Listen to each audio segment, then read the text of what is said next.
Welcome back, folks. This is our midweek review for the ICT mentorship for April 22nd, 2020. All right, so here's our dollar index. This is our daily chart. And I didn't see the continuation of what would otherwise be expected after hitting consequent encroachment of the range between here and here. And it created a return back to another higher order block. There's a small little tiny fair value gap in here. I wasn't really concerned about that one, but it looks like they're waiting for the employment number tomorrow. Projections and forecasts are 4.3 million jobless number, and I'm of the opinion that it's probably going to be larger, only because more people have been out of work longer, and there has been difficulty in other states with the filing of it. In other words, for people trying to get the benefits, they've been unsuccessful in doing so. So I think we'll probably see a larger number. Now, in the event that we see the number as forecast or less, which I find it hard to believe, that would be very bullish for the dollar, and that would possibly send it above this short-term high. And this area right in here, this volume imbalance, that's my only concern, really, because to upset the sentiment that's in play right now,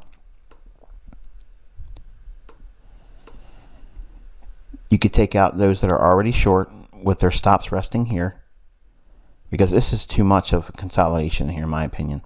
And you have the big news for the week for the dollar. We have PMI tomorrow for cable, and we have it for dollar and unemployment numbers. So between 10 o'clock tomorrow morning and 8:30, the volatility is going to be really linked to dollar. So I want to see what the market does post PMI number for dollar, but specifically how we react to and what the number is. Usually I don't care too much about the data, and you guys know this from the mentorship. I've made many instances where I don't really talk about the necessity for me to know what those numbers are, because my belief is that number is already factored into the algorithm. Okay, so while it's not imperative for me to explain that now, and it's really not important for you to understand it either, as much as some of you are probably say, oh, well, now I need to know because you said I didn't need to know. It's the old cliche where the numbers are already cooked in.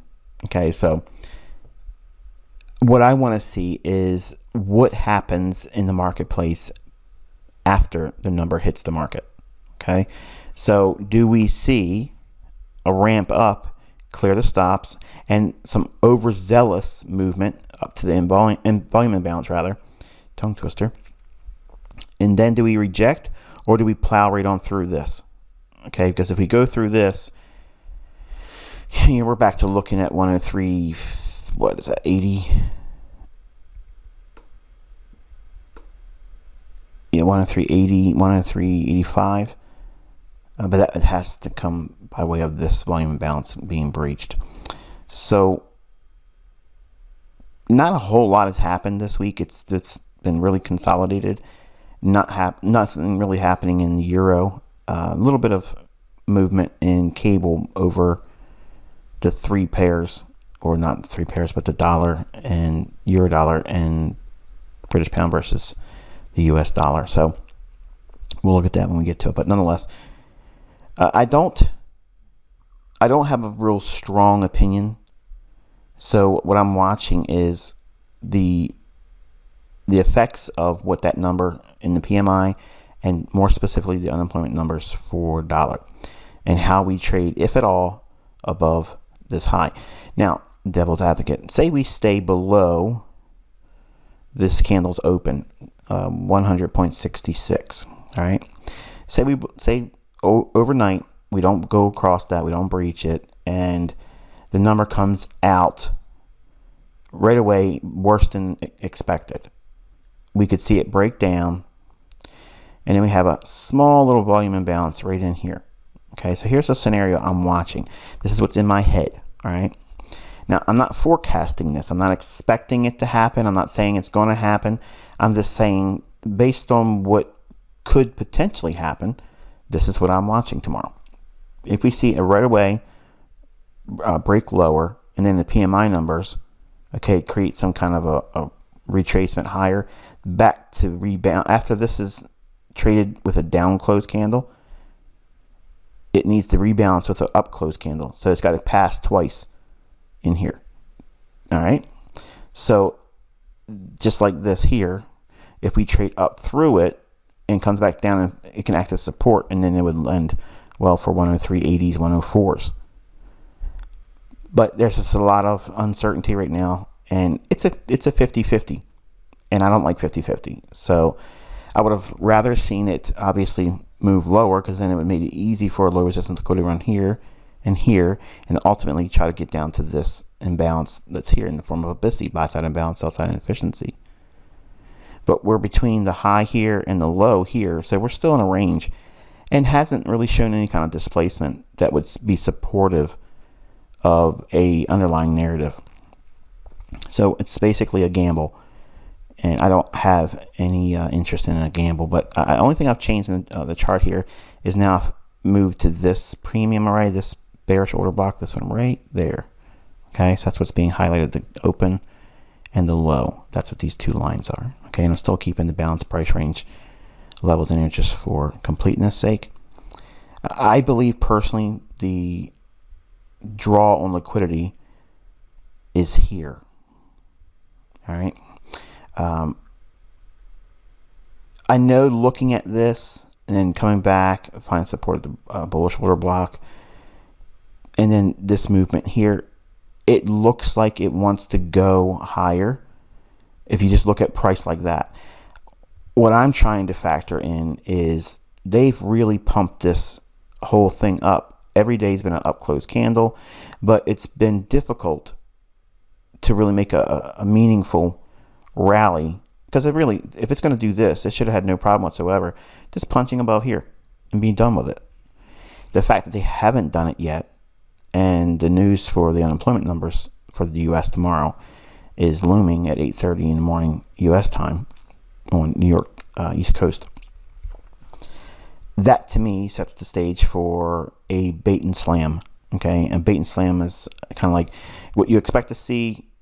They just pull the rug out from underneath you. Okay, and that would be like maybe pumping it up, maybe even giving you a run above this high here, and then reject it and go lower. That's a scenario as well. And either way, I'm watching this little volume imbalance right there, where the candle's close is and this candle's open. That little tiny little space in there. When it goes down through that, if it trades back up to that, that would be a sell for me. I would look for a short there. Then look for a low resistance liquidity run for this low here, and make an attempt to get down into here. All of that goes out the window tomorrow if we just see a lower employment number and they send it above here, because it's just going to catch a bid, and it's simply going to make an attempt to get up to the volume balance. And then we'd be bearish for euro, dollar, and cable at that point. All right, so let's drop down to an hourly chart. All right, so here's our hourly chart on the dollar index. The only thing that has my concern on this time frame is if you look over here, you have double or equal highs, relative equal highs, right there. I like the fact that we had the higher high between the earlier one and here. Usually it's like a higher high here and a lower high here, but they're relative. Like, think like this. Okay, when it's like this, that's really, really suspect, or if they're really just equal. But whenever they have like the second high being higher, that to me, I give a little, depending upon what the market structure is and what the general sentiment is in the marketplace, I'm not so interested in seeing or anticipating a high like that being ran, because it looks like the work's been done running these equal highs and then go lower. Whereas these relative equal highs, you can see we've in fact done that twice now here. All right. And you can see that it's also what I just said, equal highs, they're really suspect. They'll run that. Now, what does it look like on a low basis like this? We have a low here and a low here. So this low and this low, the most recent looking back left from wherever you are in the marketplace live, this low being lower than this one, it's stronger. In other words, it gives a little bit more, I guess, confidence that this low could be intact, just like this high could be intact, left it, not rated. Now, don't take that as a panacea. In other words, it's not always the case. It's less likely to get ran than it would be if you had a situation like this where the older high is higher than the newer high. In other words, what I'm talking about is like right here, this is where we're at, perspective looking back. This high being lower than this one, they're likely to get rated, just like relative equal highs here are, okay? In fact, you can probably see high here is 100.30, and this high here, 100.29. So it's, again, proving the theory I'm giving you here. Well, not so much proving it, but showing its effectiveness. Whereas we have the higher high here, it's going to require a much more meaningful rally to take that out. That's what I'm really implying. And we also have the order block levels. Okay, and this is the open, and this is the low of that daily candle that was shown on the daily chart. My only concern also is that we only went really just very shallow above that, which, it requires me to see what we do New York. So how would I do this? Say we weren't in some kind of a pandemic scenario. We weren't all in house arrest, okay? What would I do right now if I were trading live funds, ready to go in tomorrow and do something? I would be sitting on my hands, waiting until 8:30, and then 10 to 20 minutes after the unemployment numbers hit the market, I would look for some measure of an imbalance, or wait to see if there's reaching for a liquidity pool above an O high, below an O low, and judge based on what they're doing versus the actual number. Think about what I said earlier in regards to the 4.3 million jobless number that they're forecasting for the U.S. tomorrow. I personally think it's going to be higher. And if it's not, then it feels like they're really trying to slowly roll out this opening up of everything. It's getting better, that type of thing. A couple different states are talking about opening up, this Friday. And I have mixed opinions about that. There's a lot of things that I think about this whole thing that is very, very tinfoil hat, and others is this isn't nothing burger. So I don't know really where we're at until we get to the last day of this month, because that was the expectation that we were given to have. Watch and see what happens on the May 1st is basically what we're looking for. And there's a lot of mixed signals. There's a lot of things that are going on that I still can't feel my way through it yet. I'm looking at things on 5 and 15 minute charts for scalps, and I'm practicing like I teach you, just to keep my mind in tune. But on higher time frame daily, it's just right now it could go either way. It literally could go either way. And dropping down to an hourly doesn't really change that narrative. It could go either way. And remember, as I teach in month 1 content of the mentorship, you do not want a 50-50 setup. You don't want that. That's retail-minded thinking. You don't want to think like the average person that just goes out and buys a couple books online, okay, buys whatever the most stars on Amazon, and think that's going to translate into some kind of a trading system or method that's going to be, without losses. And you just can't think like that. And I know it feels even worse now because some of you are probably home and you're not working and you feel like you're being unproductive. So therefore, the grind of your nerves and patience and the fact of not knowing what's going to happen, and maybe you're still paying monthly payments for the mentorship, you're not a charter member, those individuals don't have that burden anymore. But those of you that are paying monthly, you're making an investment in yourself. So will this lead to a near-term opening up of everything, and we have a little bit more flexibility in terms of our living and back to work America goes, and or the countries that you reside in, that's still up in the air. So in many ways, this whole pandemic is like it's like a trading environment. Okay, that's how I'm dealing with it. So there's adverse trading periods where you just simply can't do anything. Now, it doesn't mean you can't trade. It just means you can't rely on the analysis to be high probability, because it's lacking that right now. We're seeing things that are unprecedented. I told you, folks, I told you this. You're going to see things that is not normal. These markets can hurt you right now. And some of you that are in here that are charter members, and some of you that are month 4s and month 2s and 1s, you're all chomping at the bit because you want to be trading. And you have not listened what I said. While you're going through mentorship, you should not be trading live funds. Guys just sent me a text, or not a text, a tweet. Hey, can you go over this? I was in a live trade. I'm not going to even answer that. I'm not even going to give it any of my time, because that just proves that you are not listening to sound reason. Okay, you're not doing it, and it drives me crazy. Listen, I believe I'm fairly good at this. Okay, not to toot my own horn, not to brag, but I believe I'm fairly good. I am not willing to take any trades right now. Not one. I don't want to put anything on. What do you think was happening to those people that were long oil? You think that they were expecting it to, well, let me move my stop down a little bit. And let me move it down a little bit more. Well, let me just take my stop out of here because it can't go much lower and I just don't know where to put it. What happened? We saw things that are not normal. Negative $40 a barrel. That's nuts. Nobody would have expected that. Okay, and I facetiously put a tweet out there, bucket list, things I want to see before I go. And a couple guys in here got an argument.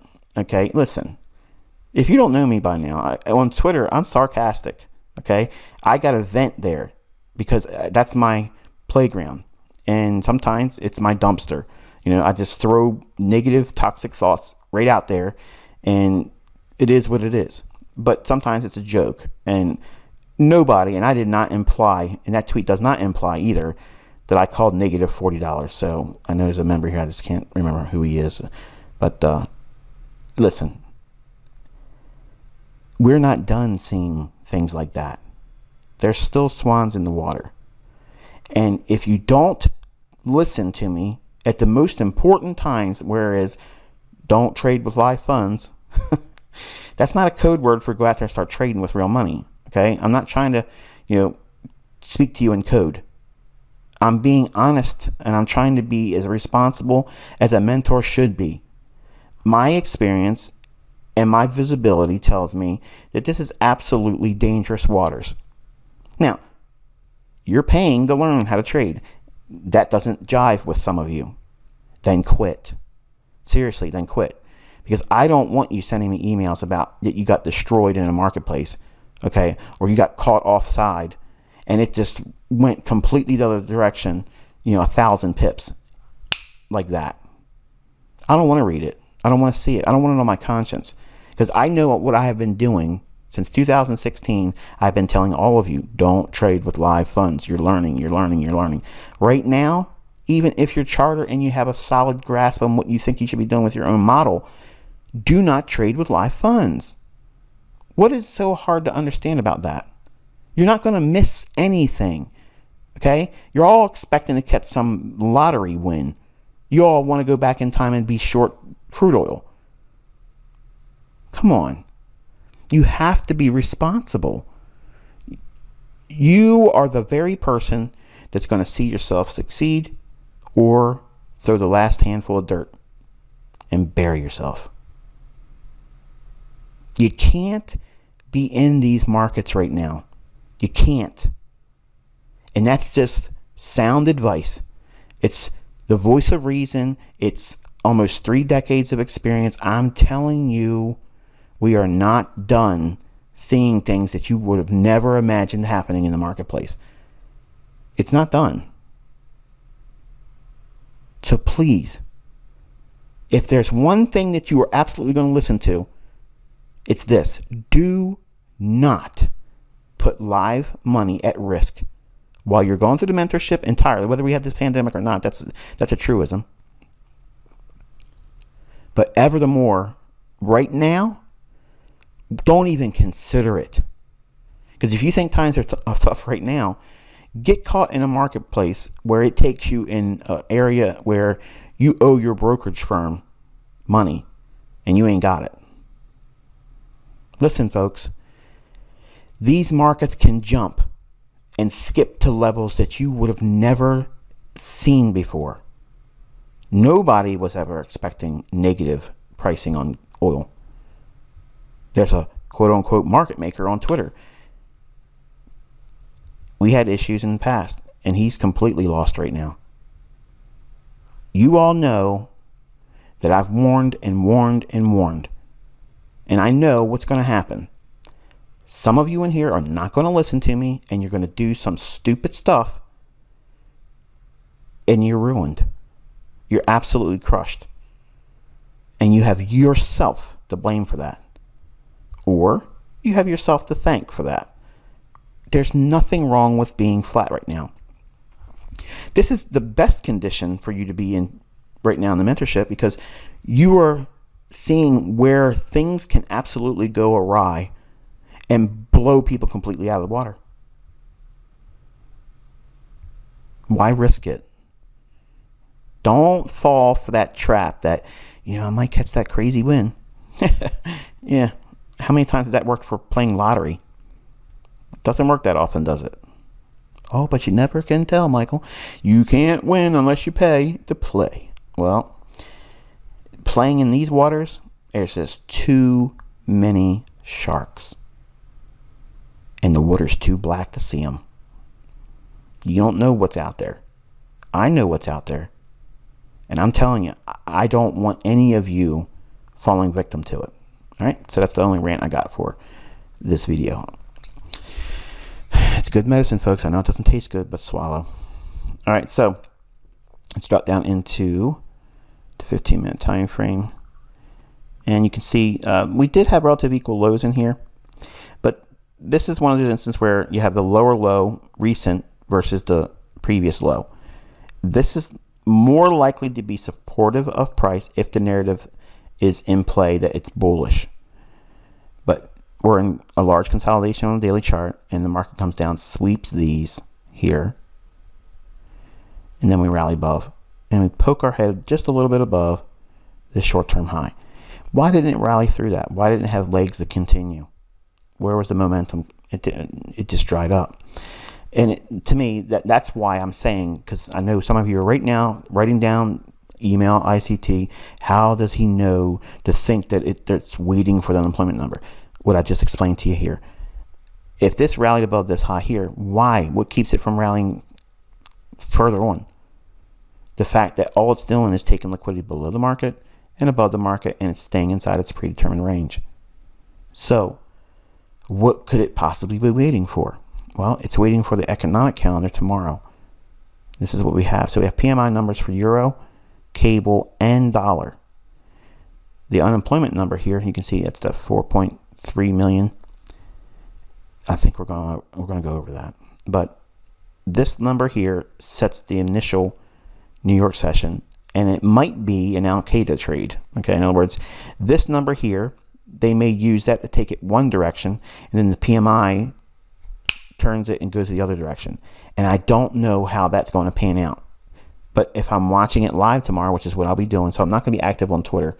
I'm going to be paying attention to what I see in the marketplace. And if there's something there, I'll talk about it, like I did with the S&P a couple days ago. And it moved 50 handles. So, like I said, I have to see it as it happens when it's like this, because I don't really have anything to base my view on except for conjectures and what could be unfolding. In other words, I'm running scenarios in my mind. And if I'm doing scenarios, okay, that means plural, then I don't have a bias. Then I don't have a structure that I trust, that I can lean on. Okay, I'm going with one side of the marketplace, because I don't do that wishy-washy stuff. Okay, the only time I'm giving you both sides is because I'm telling you that I'm uncertain as to what it's going to do, and or if I do tell you the side of the marketplace I'm focusing on, I'll tell you what will unravel that idea, and I would be just wrong. But it's not a plan B, okay? There's no plan Bs here. But I just don't see anything in here that makes a lot of sense, technically, for me, for my liking. For some of you that are scalpers in here, you might see lots of things in here that would otherwise set up, support for ideas trading in the euro or the cable tomorrow, okay, based on that. But I made a note to myself, okay, and I'm looking at the piece of paper right here. It says in bold letters, do your best not to entice. And what that means to me as a note to myself is I don't want to give you any inspiration to go in there tomorrow. So everything I'm saying, I'm trying to choose my words very carefully, because some of you hang on these words and treat them like they're the gospel, or it's a coded ring message. And I'm telling you, please don't trade. I don't have a very clear visibility right now. It could go both ways, and if it's like that, we have to sit on our hands. Demand high probability. And what's high probability? When it's just so one-sided, you know where it's going, that's when you trade. That's when a professional trades. That's when a specialist trades. That's when they're in there with real money, not in situations like this. I mean, you could go either way. And if you're right, you can't attribute that to skill. That is luck. That in that instance, it's luck, right? If you're wrong, then we don't need to talk about that, do we? Because you're going to be upset about it. So to avoid those, how do you avoid the psychological tug of wars, Michael, of not trading or not seeing a setup? Know what you're looking for. Month one, that starts it all. If you don't have month one understood, okay, that means you know exactly what I'm going to say in the video before I say it. You know the things I'm talking about and how those things that are taught in month one work with month 5 and all of the latter months. And if you're trying to remember, all the trading plans and models. So all of that jives together, and you'll have a mindset. You know what you're looking for. You know when it is likely to fail because you've seen enough of it to say, okay, this doesn't look good. This doesn't look so obvious. When I say obvious, before you come to me and you learn how to read price action, if I say it looks obvious, you're going to look at that as a new student, okay, or relatively early student with ICT stuff. It's going to feel like, oh yeah, I know what that means, but everybody thinks that in retail, and that's why everybody loses their money. It was so obvious until they lost their money, okay, or they got stopped out, or it went the other way. Here, I teach you a framework that is very obvious. When it's in the marketplace and the narrative is so clear, it's just so perfect.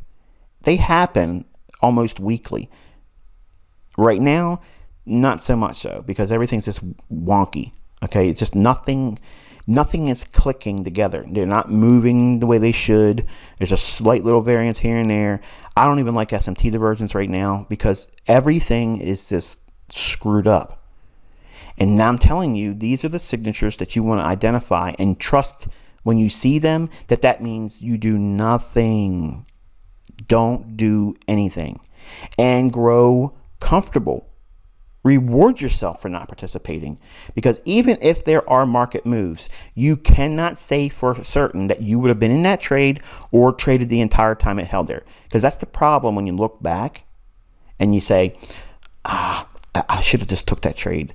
Even if I would have put a little bit of leverage on, it still would have been awesome to get that. You wouldn't have stayed with the whole trade, okay? But at that moment, looking back, you're going to see how it looks on the chart and say, oh yeah, it was obvious. That's obvious. I should have held on to that. I should have took that trade. I should have did this. Shoulda, woulda, coulda doesn't make a career here. Okay? It's I did or I didn't. And you have to know why you didn't and why you won't and why you don't trade. Those are the factors that give you longevity. Because anybody, if they're left long enough in this marketplace can find winning trades. That's a given. That's what's on Instagram. That's what's on Twitter. Okay? That's the thing that goes on when people get scammed, because everybody can show a win if given enough time. There you go. The common denominator is most traders don't understand what you're learning right now. The skill set of doing nothing and trusting why you're not doing anything. Being content with doing nothing, not feeling that impulse. Okay, these folks that email me, how do you deal with the tug of war inside to take a trade when you're waiting for a setup, or if you see other things happening in the marketplace? Experience, knowing what it feels like to lose fortunes doing stupid stuff like that, feeling like I'm missing out on something, or feeling like I should know everything all the time. One of the largest lessons I had hit me in the last 8 years or so is the ability to appreciate my inability to participate. So what used to bury me and blow my accounts, and I'm talking big accounts, okay? When I would lose these accounts and money would be completely out of the account, not only did it hurt me financially, it hurt me mentally. Like, it hurt. Like, I beat myself up over and over again. To avoid that, I had to come up with ways to identify those things that led to me imploding. Okay? Because I can find wins. I can find them. But the thing that did me in all the time was situations where I kind of knew I should have done nothing in terms of a trade, but I just felt bored. Don't have a job, and I got nothing else to do. Let me just get in and just do something. Or I got angry about something outside the marketplace, and I got into the trade because I needed to be distracted by that. And winning, making money, that's a great distraction. That is a trap. That's a trap. And the way I answer the individuals that send me this email, and this is why you haven't received a response to me, because I'm actually giving it to you now here, is I don't feel that tug of war or that feeling of missing out on something. Some goober sent me a tweet. It was back, I don't know what it was, maybe last week I think it was, regarding the stock market. And I guess he's implying that he thinks that the stock market made its low and it's going to go to all-time highs and keep on trading. I don't know why he thinks that, but nonetheless, he said, admit it, you were wrong, your tools don't work, you missed the low on the stocks. I kind of called it low on stocks. I was saying it was going to go below 2,200. That's a target. And it can reverse, but it doesn't matter. 2,000 was a target. 2,200 was a target. 2,400 was a target. So when we hit these levels, okay, that's a milestone. That's a success. That's an achievement. I don't personally believe that the equity market has made a low, because all the things that we're doing right now, that's going to come home to roost a couple quarters from now. Okay, in the fall, we're going to see all that hit, and it's not going to be pretty. So, but these individuals that feel like, admit it, you missed the biggest bull market in the world with Bitcoin. I don't feel any regret about that. I know me. I would have not been able to hold the entire time. I would not have gotten in at one specific point and held the entire time. I know that. I'm honest. I'm going to tell you, there's no way I could have done it, because I don't have that mindset to trade long term. And these people that say these things and try to poke these jibes at me, they don't understand me. They don't know who I am. They think they do because they watch and see things that I tweet, or maybe they watch some old stale videos from YouTube. But you won't feel these impulses to be trading in environments like this, or anything other than, it doesn't have to be this drastic. I mean, where everything's just nuts. It could be just the market's just in a consolidation and there's really nothing going on. The market's gotten real quiet and you just wait. Just simply wait. What do you wait for? You wait for clear displacement where it moves one direction or the other, and you don't have a preconceived idea which direction. Like right now, I don't personally care what this dollar does on the daily chart. I don't personally care. I don't have a vested interest in either side. Okay. I have new members in here and they're asking, when you talk about these things, are you trying to pump the market through us? And I'm like, really? It just shows the level of infancy in some of these guys. Me talking to the collection that we have here, we have a pretty big group now, it still would not do anything in the Forex. Literally, it wouldn't. It would not do it. It won't move the market, and I can't move the Forex market by just saying whatever I say. It's not. I mean, I make comments and made a snide remark about I broke the crude oil market. That's just a joke. I mean, come on. Look, nobody's paying attention to me. Okay, not on Twitter, they're not. And the long and short of it is this. Many of you are worrying about all the wrong things. You're worried about missing a move when you should be worrying about learning about yourself, so that way you can identify and discover your pitfalls and character flaws. And I know it's easier to be distracted by, let's take a trade, because I don't want to talk about where I'm wrong or where I'm lacking as an individual. But you have to do that here, and not just here. If you go to train with somebody else that knows how to train a profitable trader, if they're worth their salt, bottom line is they're going to tell you the same thing. You have to identify the things about you that's going to be self-defeating. And how do you know what they are? By suffering, okay? By pain, loss. Because you could be the most mild-mannered person, okay? You could be the most cool hand Luke there is. But let something happen where the money's taken from you and you were wrong about something. You lose your mind, okay? I have trolls, but nobody's trolling me harder than I do myself if I get it wrong. Know that.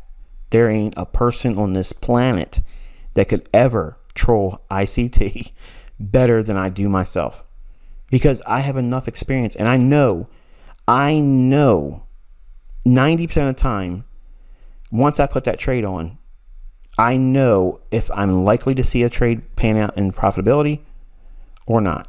The times that I don't get it right and I don't react fast enough to kill the trade, they're the times I'm most angry at myself, because I know it's there and then I start arm wrestling with myself. It's almost like I want to see what it's like to go through it again. I don't know if it's a weird wiring I got or whatever. I mean, I'm certainly not going to lose like I lost as a younger man. I don't risk that crazy amount of money and not understand why I was losing it either. Now I have these things that I know that limit my activity, and you have to have that. Everything out there that you see in books and trading, it's all about taking your next setup. Listen to all these people on Twitter, the people that are supposedly educators. Take your next trade. Take your next trade. Take your next trade. Okay, I understand that we got to get past, if we take a loss, don't be afraid to take your next setup. But to listen to them, they'll tell you, get in there and take your next setup. That is just rebound. Okay? We don't rebound here. There has to be some justification for you to go into the marketplace. And if the markets don't have a really sound reason to be in it, then you shouldn't be in it. And you need to develop a skill set to identify those things. So to answer the question, and I'm taking a long way around it, I don't feel the impulse of missing out on big moves. There's been lots of, look, before I started trading, there were lots of moves back in the 70s that I couldn't have participated in. I looked at those charts all the time. Man, I wish I could have been in the 80s, early 80s, when the corn and the soybean markets were doing this and doing that, because I thought that those types of moves were never going to happen again. And I've seen them. Look, you are not a one-year trader. If that's what you thought coming into this, then you didn't have the right foresight, and you're thinking too short term. You're not going in here to make a lot of money, and you're not going to get rich in your first year, and then you don't have to worry about anything. Like, this is a workload that's a career, because you're going to have to battle yourself for a long time. And then even after you get good, you still will have to wrestle with that person in the mirror. And if you don't know that person in the mirror very, very well, when they act out, when do they wild out? Okay. I still have those episodes. I still have that. That's why I have Twitter. That's why I let Mr. Hyde out. Dr. Jekyll talks to you here. The mild-mannered voice of reason. The nut job is on Twitter. I had found that was my outlet. And I was using baby pips that way in 2010, in 2011, 2012. Bottom line is, you have to know you. And you're not going to know who you are. You're not going to know what you're going to do wrong, how you're going to think about things backwards, until you go through a long set of strenuous exercises and seeing how you're going to think about things and journaling that. And then by looking back at instances where you got it wrong, because that's where you study the most. You don't beat yourself up, but you look back and you say, okay, what was I doing back then and I was getting it wrong? How are you feeling? What were your psychological barriers? Did you have things that you were stressing about? Were you sick? Did you have a job loss? Were you separating, or were you about to get married? Were you distracted with good things? It's not always a bad thing. Sometimes, I was distracted with, family events. And unfortunately, you would think someone that doesn't have to be at a job all the time would have all the free time in the world and it would just be always around for all the family functions. I wasn't. I couldn't pry myself away from the charts. And I couldn't, that's my biggest regret looking back. I can't justify how imbalanced my life was. It was all the markets. It's all the time, charts, markets, commodities, SPOOs, bonds, Forex. And one of the best things I could have done in 2006 was simply said, I'm letting go of everything, just focus on Forex. So that's one of the reasons why I settled on Forex. So the individuals that have sent that email to me, you got your answer there in great detail. It just helped provide balance in my life. And I know me. I know how I'm going to sabotage myself. I know where the markets are likely to bite me. And when I identify those things, then I know how I can stay out of the marketplace and not regret anything, because I lost more than I made. And I think I probably only did two times. If it's more than two times, I really don't remember how many more it would have been, because I can only remember off the top of my head 2 times where I took trades in environments where I knew it was shady. It was not likely to pan out. It wasn't high probability. It could have went wishy-washy 50-50 type scenario, like what we're looking at here with the dollar. It can go either way. That's not high probability. But I would lose more times than I made, that I can remember off the top of my head 2 times where I did make money. And even when I made money, I didn't feel good about it, because I knew how easily it could have went the other way. So I wasn't satisfied. So again, to understand what you're doing when you try to force trades, you're trying to get satisfaction from something that you should not be leaning on in terms of satisfaction. You're not in trading to feel good. Okay? It's not cocaine. All right? You're not here to get a high. You're not here to feel a buzz. Now, when you're right and you're learning, that's what invariably will happen. That's a symptom, okay, of profitable development. But that's not the reasons why you should be trading. You should be trading because it's a business, and you're trying to carve out a income that could eventually either replace your present job or grow wealth over a period of time. But you're not here to feel smarter than the next guy, and you're not here to be pumped up and loaded up on chemicals that your body and brain release because of stress.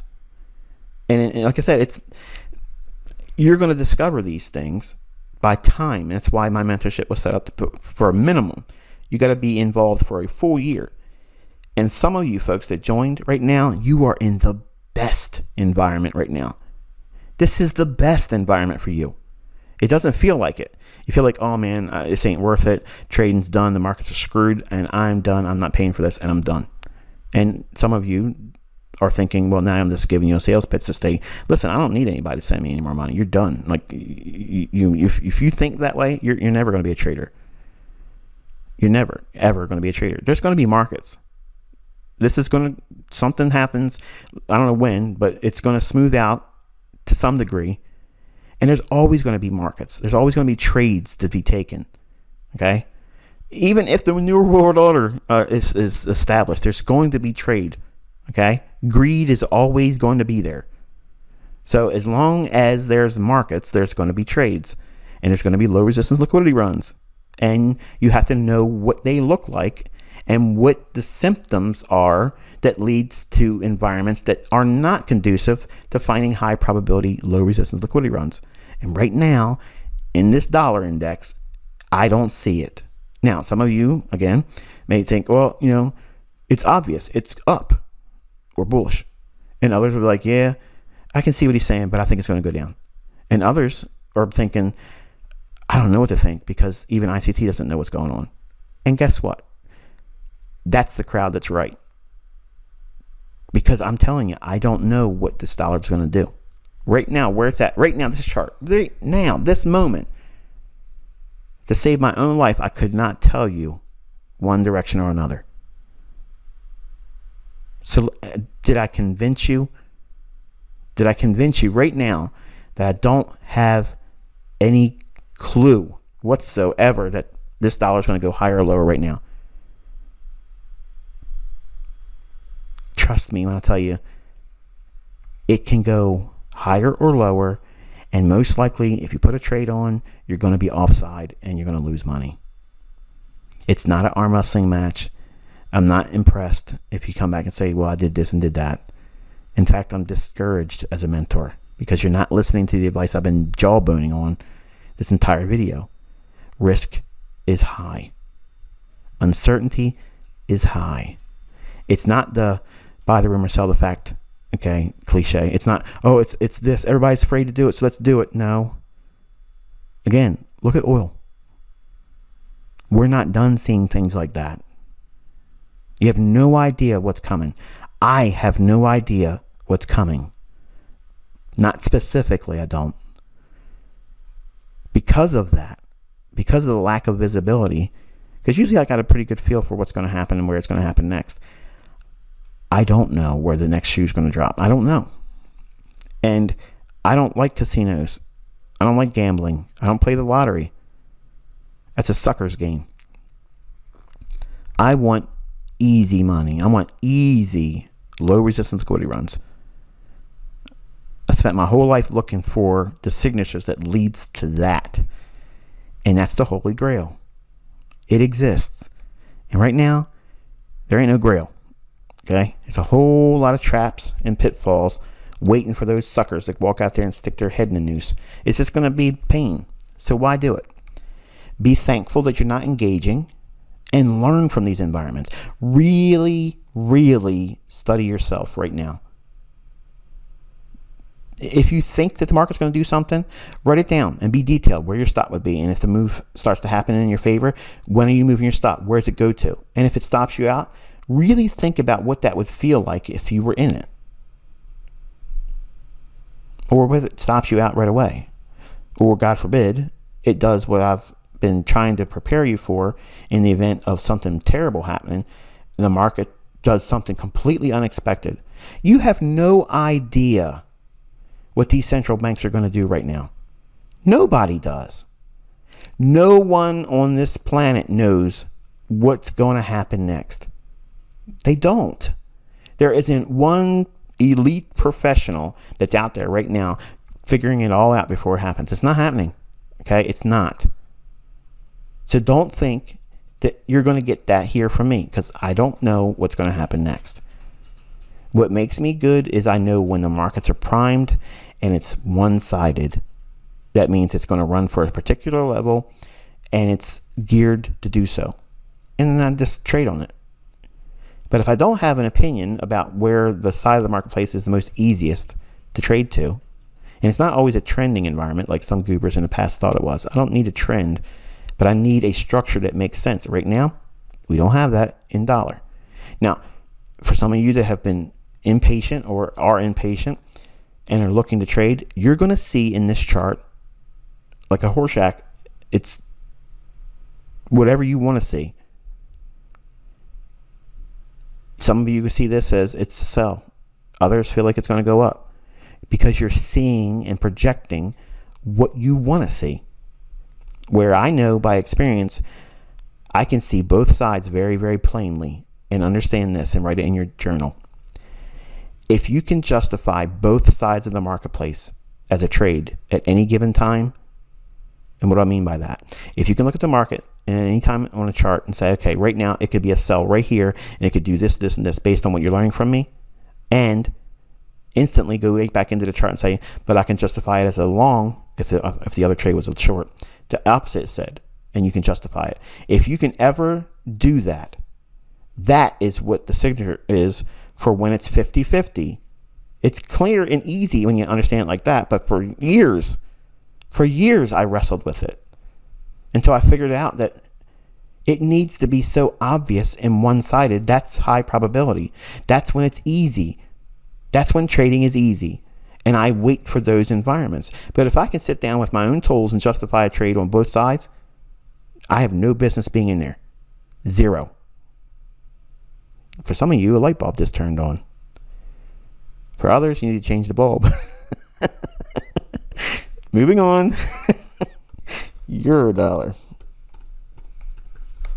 All right, so here's what we got for Euro.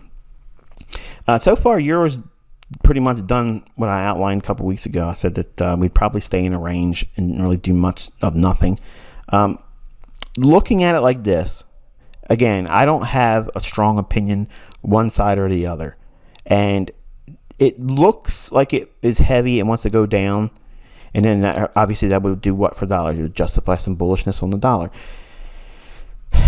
But if I were the European Central Bank, what I would do is I would take it down below this low right here and then ram that thing straight on up and just completely make an aggressive run. Not obviously not in one day, but just start running it all the way up and take out this high and go to this volume imbalance. Now, remember, there's a volume imbalance on the dollar too, kind of like just like this. It's weird, isn't it? So that's one of the things I have in my own personal journal. Like I said, I sketch out this overall thing like it looks like this on my journal.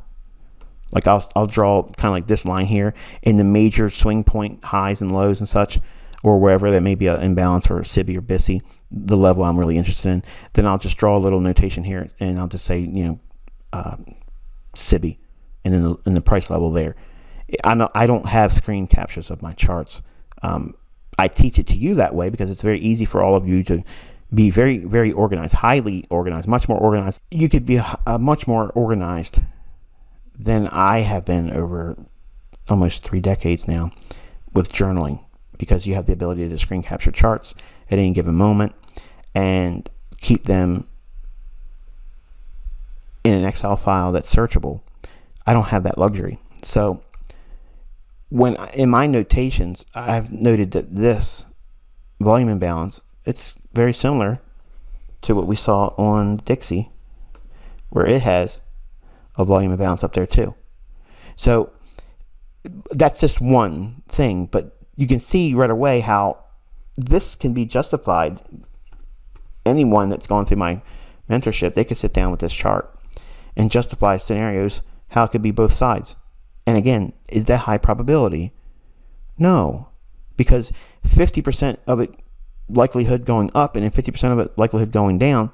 How's that high probability? It's not. We want to have huge leanings to one side of the marketplace over the other. In other words, is it so obvious that it's reaching for something higher for a premium array or lower for a discount array that it's so undeniable it makes no sense not to be in that trade?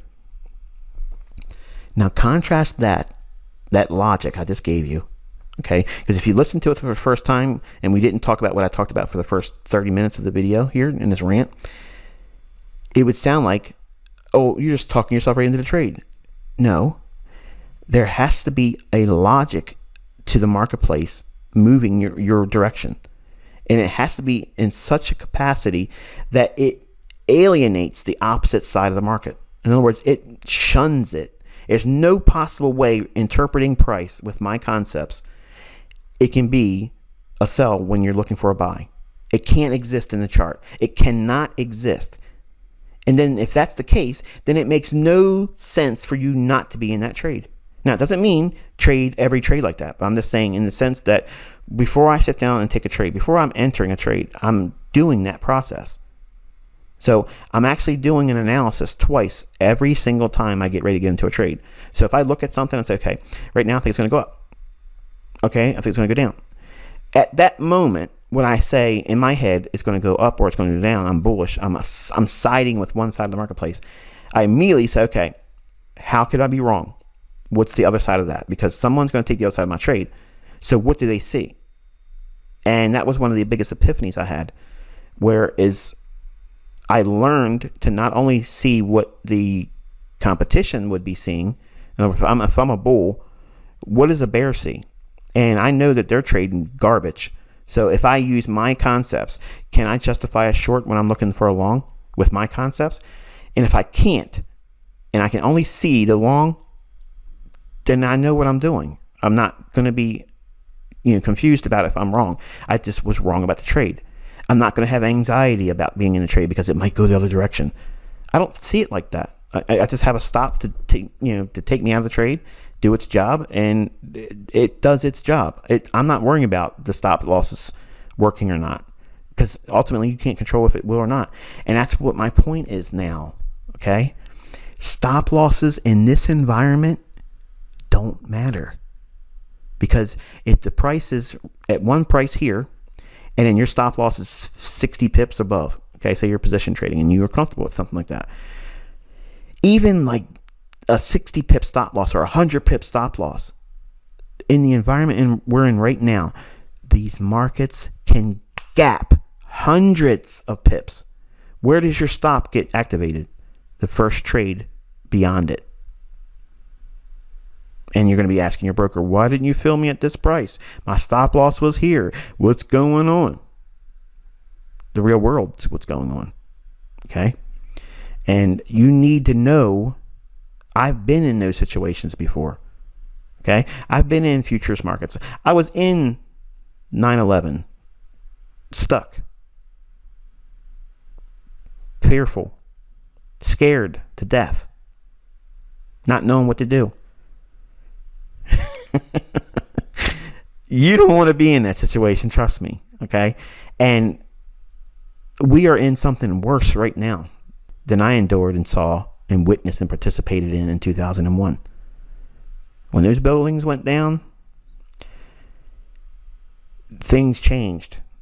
And when you're stuck and you can't find a way out of the situation, not today, not tomorrow, not the day after, it's sick. Now they can do things in this environment that would completely decimate an account or a trader.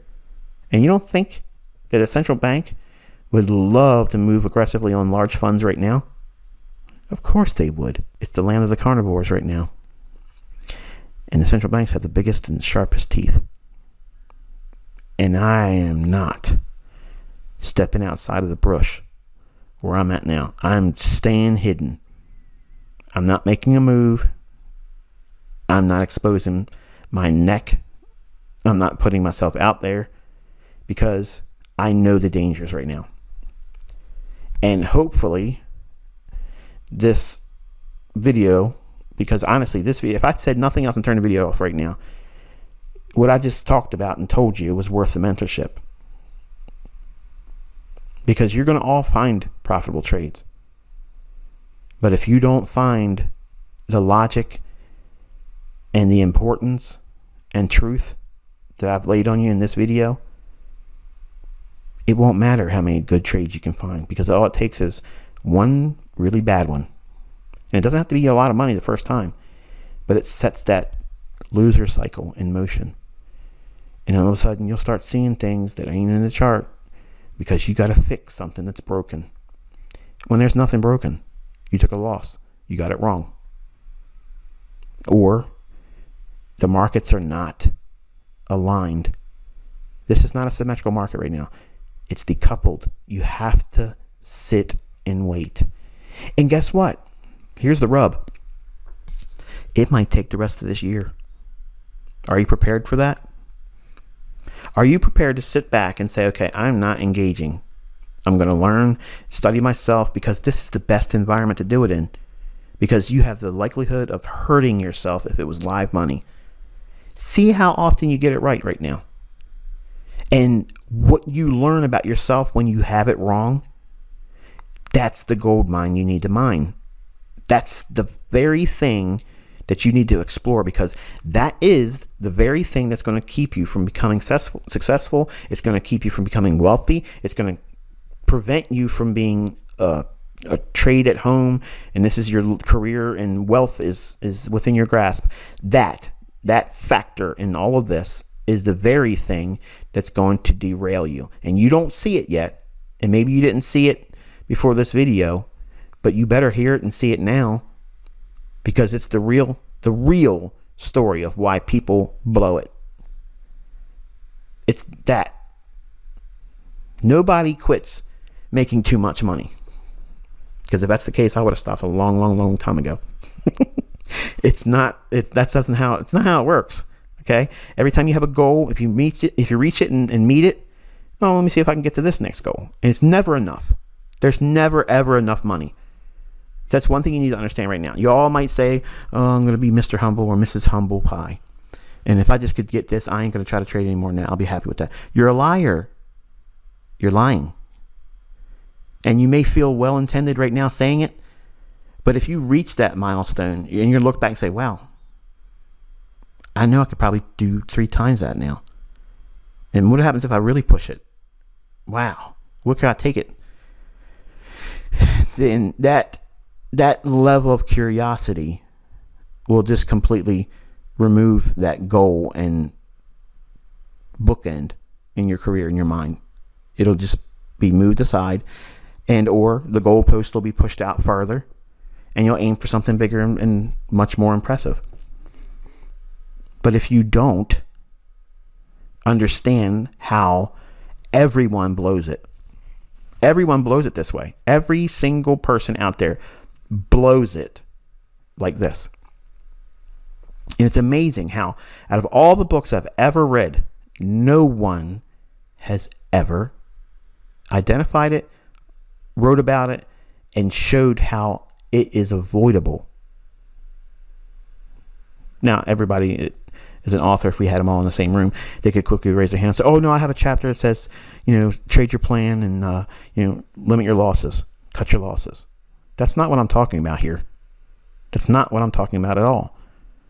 There is a paradigm shift that's necessary, and there has to be sound logic. And the logic I covered in this video. This is a millionaire making video, okay? It really absolutely is. Because you could have a 50% win rate. Wait a minute, Michael, you said 50-50 is not good. No, I'm saying your wins, where you actually get out of the trade over a sample set of several years. If you've been successful 50% of the time, you can get wildly rich with that if you know when to stay out of the marketplace. Again, everyone given enough time can find a winning trade. But if you give the length of time and duration long enough, everyone will ruin themselves unless they know what I just talked in this video. You have to know when the market is completely and utterly one-sided. And to do the opposite would make absolutely no sense. There's no storyline. There's no narrative in the text. There's no price action that lines up with the opposite side of your trade. When you have those conditions, that is ICT high definition. Okay? You can't get any clearer than that. That's when you have the highest probability of the trade panning out. It's easy. You're thinking, why didn't I ever think about it like that? And that's exactly how it hit me one day. Just like that. I was trying to create some really impressive, philosophical and technical, loaded up way of being able to tell my uncle, look, I figured out why I'm screwing up. And it was just like, doesn't it make sense to only take the trades that look so obvious when it's bullish and you can't justify going short? Now, think about that in terms of retail logic, because all the things that are available out there, you got harmonic, you have Elliott wave, you have supply and demand, you have whatever, moving average, crossover stuff, indicator galore, okay?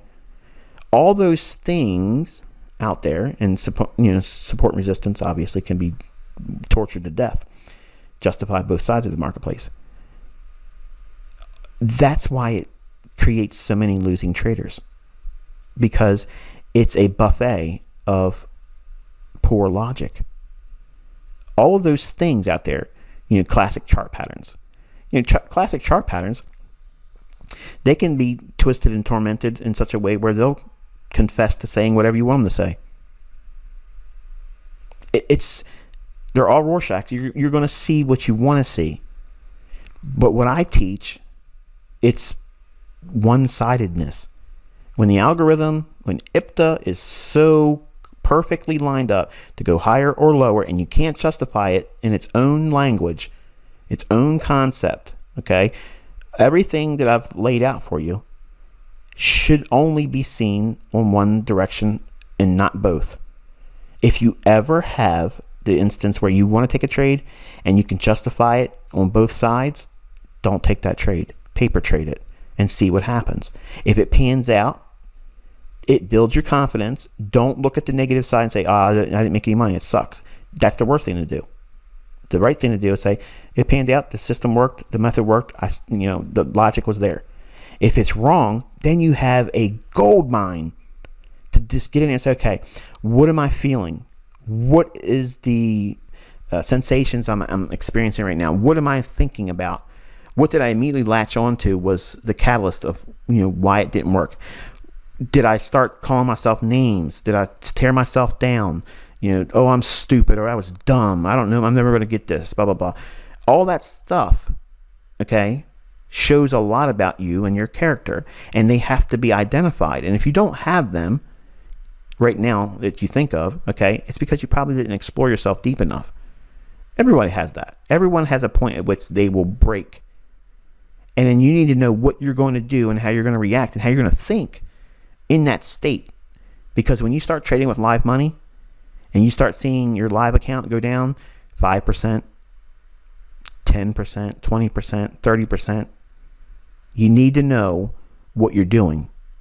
And you need to know how to stop yourself. Otherwise, your account's gone. Your career, gone. And then you're going to be miserable. Because I'm sure it's hard for a lot of you to scratch up some money together to build a nice sizable account. I'm not talking about $1,000 account or a $5,000 account. To get, put some real money in there when you know what you're doing and make a real shot at this. Yeah, it's most people don't have that kind of money laying around. So you have to protect it, nurture it. And then how do you do that? Everything I've said in this video. And this is a video you want to listen to multiple times. In fact, schedule it. Make it like a third Thursday of every month. Come back to this very video and listen to it. I guarantee you're not listening to everything that's being said. You're not paying attention. You think it doesn't matter. It doesn't apply to you. You think this is a boring video. You think this is a whole bunch of filler. You think this is me jawboning because I don't have anything to talk about in the marketplace. So let's just get on a rant. And if that's how you think, you got two choices. Quit and fail because you're never going to make it as a trader. Or listen to it because it's good medicine. I'm telling you how I fixed myself. Because I still get it wrong. I still have losing trades. I still miss trades. But I don't lose my mind. Okay? I don't do that anymore. I don't get mad and say, oh, I have to be in everything right now. I don't think like that. I don't feel that tug of war you're asking me about in emails. How do you feel? How do you wrestle with it? I don't wrestle with it. And if you understand what I talked about and taught in this video, you'll get it. But if you don't experience it yourself, it's going to just feel like philosophical mumbo jumbo, some lofty way of thinking that's neither impressive or of importance. when in fact it is the underlying reason why I'm here. Because I was able to control myself. It gives me the only state of patience that I actually endure through all of the uncertainties and the desire to trade. Like, I have no fear of taking a trade. Like, I can see trades right now. Problem is I can see them on both sides. And that's what keeps me on the sidelines. That's what keeps me clammed up with you all. Because I know if I say something in the chart and you all on that side of the spectrum, like for instance, bullish or bearish, if I say something, it's going to be that little push over the edge for you to say, that's it. He said it. He said it. He sees it too. Oh man, I got ICT vision. It's like, I'm on cloud nine. I got no reason to be fearful of this trade. I'm getting in. Click. And it's a trade that loses. Then what are you going to feel? Not only are you going to feel bad about yourself, but you're going to think I suck as a teacher. To avoid all that, okay, listen to me in this video, because if you can justify both sides, bullish and bearish, using the concepts you've learned here, that is the clearest determination that you are not in high probability conditions. And this is the best. This is the finest definition I could ever give you in terms of identifying high probability trades. Now, for you that just started in April, okay, this is your first month, everything I've said so far has probably bored you to death. But if you have traded with live money and lost, maybe the lesson means a little bit more to you, okay? But trust me, I mean this.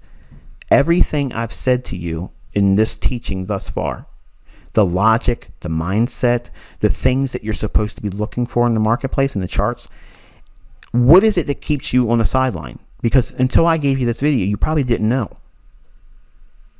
Think about it. How do you know when not to trade? Because there's no books out there. There's 0 books out there. I have 4 chapters coming in the books I'm writing that talk about what I just talked about here on fixing that. Okay? It's not a hard thing to do, but it's impossible to do without a structured learning curriculum. And here I have a very structured and detailed curriculum. And everything that I've provided in the core content, it's just a language. But now when you have that language and you understand such a simple concept that you probably are saying, again, you could have said this in one paragraph, Michael, and moved on and talked about 16 different currency pairs. If you think that way, you are not going to be successful. It's simple.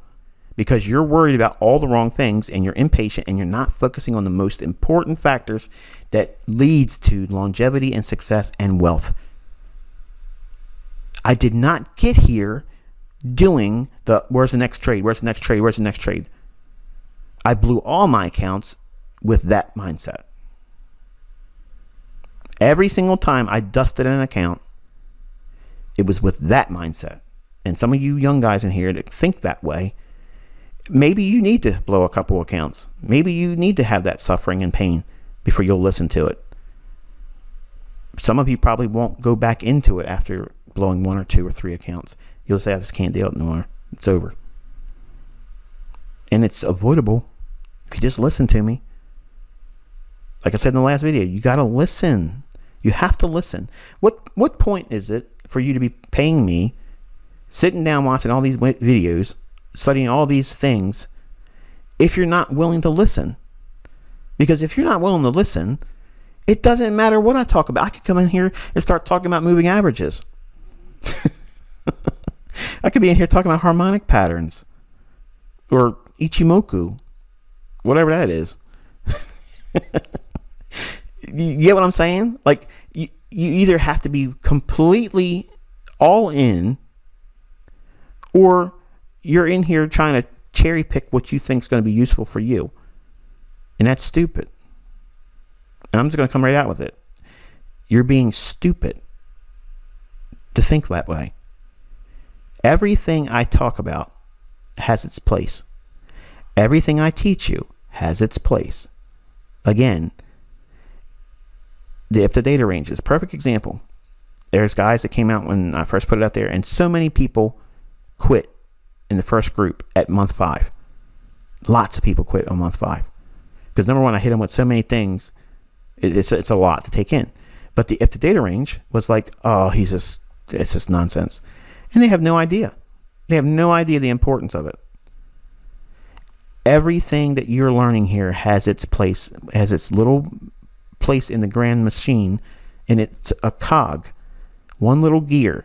But if it's not there, it doesn't run as smoothly as if you understood it and knew its purpose.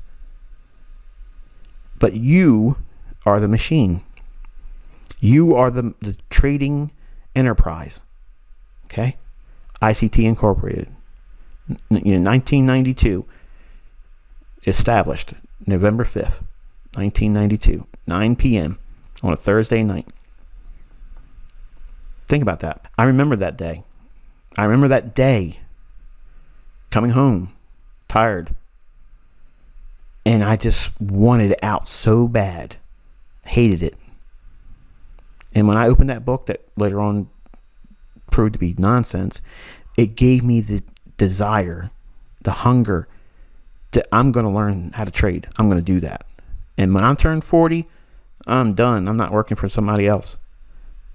Little did I know the ability and opportunity that's available to supercharge yourself. And I have done so much with this mentorship to remove all the stumbling blocks, the barriers, the mountains that I had to climb to learn what I know now. I resisted success for so long. I'm going to say that again. I resisted it when it could have been so much easier if I just would have did the things I knew at the time but didn't trust.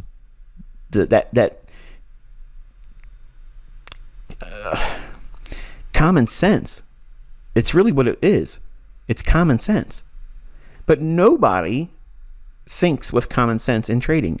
They're all worried about fear and greed. And the way you manage those and make them slaves to you. Okay? I capitalize on other traders' fears. I capitalize on other traders' greed. I don't look at those two things and have them show themselves as adversaries anymore. When I was younger, I feared both of them. I don't fear them. I use them as weapons against retail traders. I use them as a tool. I don't look at them as a sharp knife pointing at me. I look at them as a carving knife in my hands that I can whittle a piece of wood and make artwork out of it. That's the paradigm shift that takes place, because I can see the same chart that someone else can see and know right away there's opportunity there. And if there's no opportunity, that means I can see both sides of the marketplace. I'm not going to sit there and tell the person I can see both sides of the trade. I'm just going to say I'm flat, because it's never been my interest outside of the mentorship to teach it. But you pay me. I'm obligated to you. And it's important to know this. It's a skill set that you are going to have to work towards developing. It's not going to click overnight, even though right now for some of you, this might be like, wow, this is a really big epiphany. Like, I get it. This really means a lot to me now. It doesn't mean or translate into immediate implementation and application. You're gonna still have that problem, okay? Mr. Hyde in you, or Mrs. Hyde, is going to show its ugly face. And it's going to happen when you have a losing trade or a series of losing trades. And you're going to abandon sound logic. You're going to forget the things like this video, when that's the very moment you need to be thinking about following it and adhering to it. And if you do, it will take your trading to the next level, because it will remove fear. It removes confusion. It removes uncertainty about what you're going to do or not do. And there's just no greater peace of mind knowing, as a trader, as a speculator, knowing when not to set foot in the marketplace. Because everything out there in this industry says, go, go, go, baby. Get out there and go. Roll the dice. It's casino time. How many people walk out of a casino happy they went? think. There is so many wonderful opportunities ahead on the other side of this pandemic.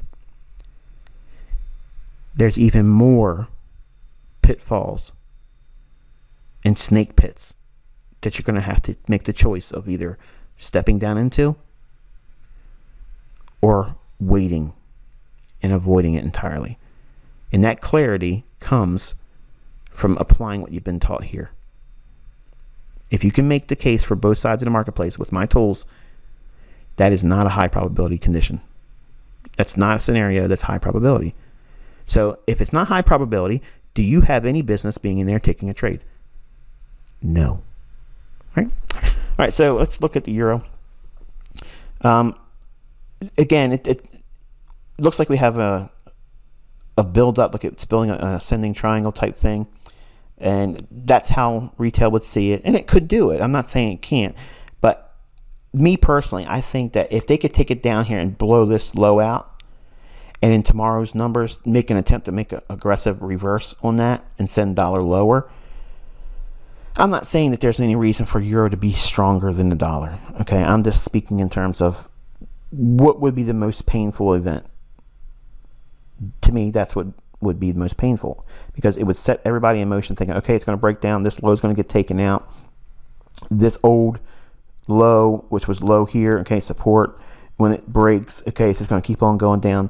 To me, it just makes perfect sense to do that and then change gears and go the other direction. And there's really no imbalance in here. They have the bearish order block here, but mean threshold, which is overlaying with the old fair value gap there, it could take it up to that by, Tuesday next week. That'd be something that I would do if I was running the market on euro, but I'm not making the market for euro, obviously. And this is a scenario that I would expect, and that's what I see in the chart from the bullish stance. Otherwise, what I just outlined here, descending triangle, we had a swing here that came up into the midpoint of the gap on this tail of this bearish order block. Bullish candle, last up candle, it's bullish. Midpoint of that tail, you can see it trades up to that, and we've seen it trail off from there. And then this would be the low resistance liquidity run for a sell. So because I can make this case for both sides of the marketplace, is that high probability for me for euro? No. So will I be trading it? No. But I'm watching it, and I'm going to study it and practice, on paper. I'm not going to do anything with a demo. I don't want to see the numbers of a demo. I'm just looking at it and testing the theories that I see and what I will see tomorrow at 8:30 to 10 o'clock in the morning, East Coast time. Hourly chart. Relative equal lows in here. A little bit of a fair value gap resides right there with a bullish order block. They could take it down just to that. Just break these little lows in here and then send it higher. Run into here. Relative equal highs. SIBI. Sell side imbalance, buy side inefficiency. This right there, that one single candle, that's where I would take it. They could actually do that tomorrow, given the right reaction on the numbers that are coming out for PMI. PMI, or just think about it like this. How do I practice, and what do I anticipate, and what scenarios would I have? Well, they have their own PMI numbers tomorrow in London, so they could send it lower on the PMI number and then consolidate and then wait for the dollar, and the dollar does its monkey business at 8:30, and then they could ram it up here and take out the equal highs here, and equal highs here, and this. Now, I'm not saying, again, it could do it in one day, but it could do it over a series of days. And again, because I can justify both sides of the marketplace right now for euro, it's not high probability. I don't want to do anything. But these are the two scenarios I'm studying, not to be right or wrong, not to say, see, I told you, because I've been long-winded in this video telling you that I don't have any certainty one way or the other. So because there's no ability for me to go in and take a trade, is it useless time? No, you want to get in and study. And this is where you learn about yourself. What are you seeing? What are you forcing in the marketplace? Where I'm not forcing anything. You're going to discover that you're doing that a lot, especially as a new trader. or a trader that's not given up but has had hardship thus far. And the 15-minute time frame, let's put a little bit more data on there. We've already cleared these and these, and a little bit of an imbalance there with a breaker. So that's one to watch, that level there at 108.45, 108.50 in that area. We could see a reaction or a draw to that level. If we get above that in any capacity on the bullish side, then we got to start looking for the liquidity pools that reside above the equal highs, as I mentioned on the hourly chart. Not too much more to say about that one. We're going to go to cable.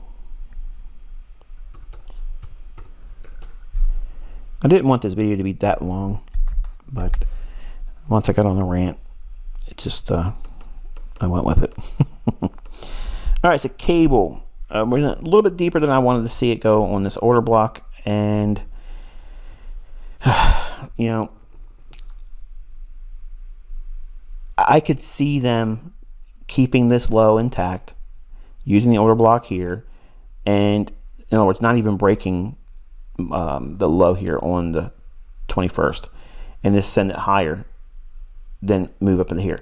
Also, I can see it just staying heavy and rolling down and rebalancing with the BISI here. Okay, so this is one of the things that I want you to appreciate, because I could sit here and just say, I don't see anything, teach you a lesson about something that is in hindsight, and you'll go away with, you know, whatever you feel from that.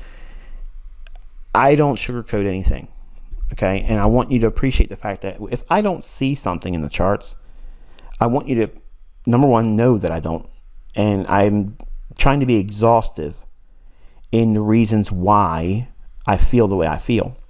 And if I don't have the visibility in the charts, what am I seeing that is conflicting with one another? Because that's usually what happens. There's a conflicting view, or I can see both sides. Either one of those scenarios, okay? And I guess in a lot of ways you can say it's saying the same thing, but not really, because sometimes I will have a very strong opinion about a marketplace, and that will be a barrier. I'm human. Sometimes that happens. And it usually takes me being wrong one or two trades in, and then it's okay, I have to abandon that and go to the sidelines and see what happens and wait for that moment where I can't see both sides of the marketplace. Whereas right now, this thing can go both directions. Now, admittedly, my gut tells me this could go lower more than higher. Like if we were going to say, okay, on a ratio basis or a percentage basis, you know, what's more likely in your opinion to happen? Cable going up or cable going down? Down right now, because we went a little bit deeper in the order block than I wanted to see it happen.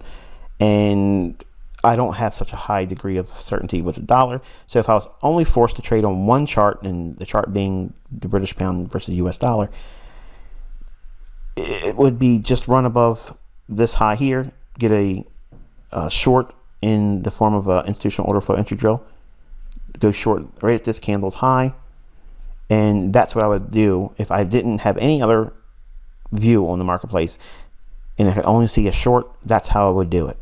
And then I would look for consequent encroachment as my initial objective, and the full closure of the gap here, okay, which would also take us about consequent encroachment of the fair value gap on this SIBI, on this one single candle between this candle's low and this candle's high.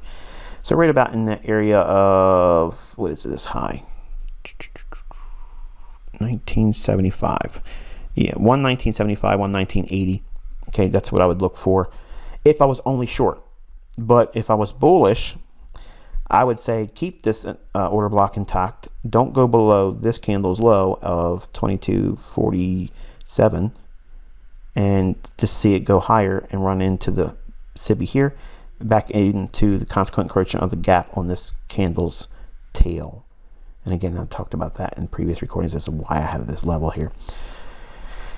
And because I can see that on both instances, and they both have the same amount of likelihood at this given moment, because the dollar can go either direction. Again, it makes it not high probability, it's low probability. So if it's low probability, do I have any business being in there trading? No. Do we study it? Will I study it? Yes, with those things and that narrative in mind. And again, go back and listen, rewind it and hear me talk about what I'm expecting on both sides.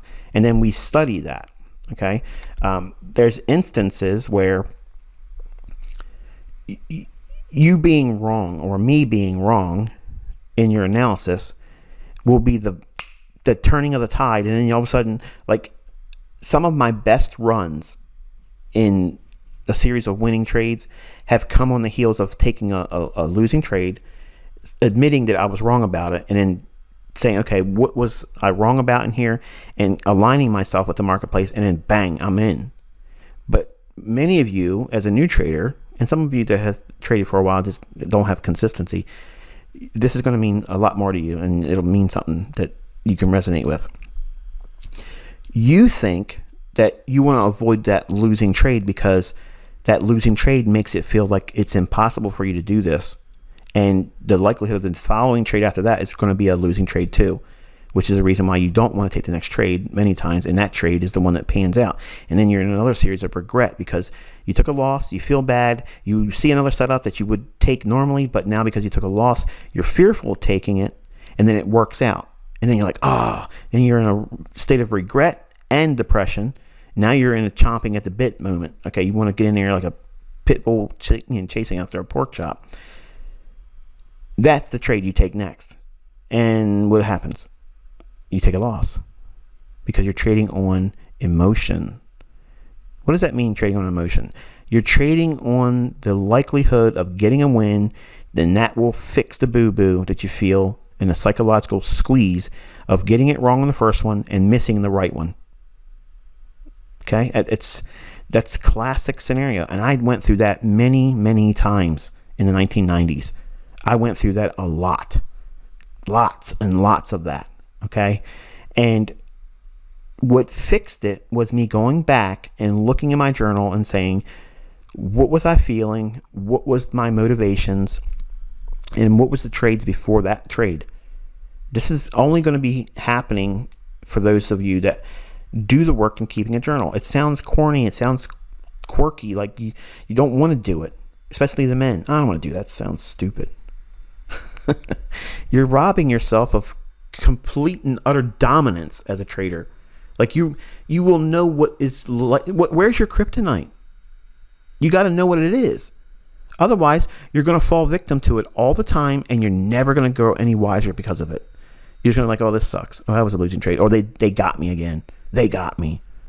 No, you gave it to them because you haven't fixed yourself. And I'm teaching you the hard lesson of internal investigation, internal discovery, and honesty with yourself. You have to be honest. And it's painful in the beginning, and it's something you are trying to avoid. But you are going to learn these lessons in adversity. Iron sharpens iron. You have to do the things in a setting where you cannot lose money, but you still feel the emotional and psychological impulses that would otherwise be there in your trade. But the only thing that changes it, it's exasperated because of the money element that's been added to it. Because now you're thinking, oh, I was wrong. I didn't do what I was supposed to do. I knew this was going to happen when you didn't know. Okay, it's funny how when you take a loss, you knew with perfect clarity what you should have done. And that's all this mechanism that a human being always puts in there, because it's reassuring to you that you're not crazy. You knew it was going to happen. You just made the wrong choice. It was a stupid one, but you're not crazy. Okay, you weren't oblivious to it. You weren't blindsided by it, but yet you didn't follow it. So it's just a way of coping with your lack of discipline. And by keeping a journal and thinking about all these things and rationing out, what is the things that you're looking towards that get you in a trade, and how are you reacting when you're wrong? And you have to identify what they are. And depending upon what these things are that you're doing as a response to negative trades or losing trades or missed opportunities even, that will tell you a lot about your character and what you need to work on. For some of you, it may be you beat yourself up too much. when you're wrong or if you miss a move, you're just cussing yourself and you just drone on and on and on, and you're at work. And that's all you can think about is, man, if I would have did this, I would have had this much more money in my account or this many more pips, and I would have stopped trading for the week and I would have been sticking to the plan. No, you wouldn't have. Okay, you got to be honest. Would you have really done that? No. If you would have won, you would have been looking for the next trade because it's like a high. That's your cocaine. You want to get another bump. You want to do another rail. No, I don't do cake. I don't do cocaine. Okay. A lot of people are like, man, you're talking about cocaine a lot, Michael. No, I don't do that stuff. I don't take any drugs. I take CBD oil. I did admit to that. But it's medicinal and it works and it takes away the pain. I was an opponent to it. I'm not an opponent to it now. So I'll just put that out there. Nonetheless, back to the both directions, that narrative that you can see in the charts. If you see that in your setups, you should have confidence to take a step back and do nothing and then move to just observing. But if you can see with great deal of clarity that the move is so one-sided and it's the side you're trying to trade on, then you should feel 100% confident getting that trade. If it doesn't work out, what is your logic behind that once you get stopped out? You made a trading error. Your stop loss did its job. What did you just not see in the charts? Identify that and then go on to the next trade. Don't say I was stupid or this or this and this, bad negative things. Don't record anything negative. Don't talk about it negatively. Don't give it any life. Don't feed it with any negativity. It's a learning exercise for you to learn how not to do that again. It may require you to do dozens more like that before you literally learn the lesson, but you don't want to be losing money while you're learning that lesson, because you're going to be muddying the water up, and the lessons you're trying to retain, you won't retain. You won't see it. You're going to be so worried about the money that you're losing. What happens if I lose even more? What happens if I take the next 5 trades and they're losing trades? What happens if I lose 10% more of my account? And then what happens is you get stuck in that what if thinking. And 90% of the what if thinking that people do are thinking about things that are never going to happen anyway. But you're feeding yourself all the wrong thoughts.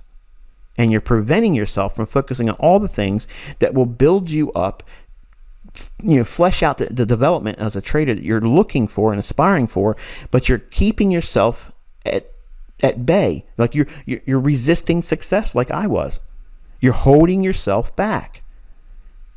And in these moments where it's hard, man. You just can't force it. Look, all of you saw what I was doing last year. I was killing it, okay? It was easy. Get in there like clockwork. Nothing. I'm not feeling that right now. I don't have that going on. I don't feel any kind of continuity.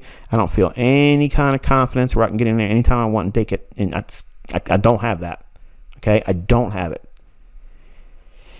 If I get that again, you'll know. But right now, I got to be real careful, not only because I'm responsible for your learning, but I don't want any of you to do something stupid.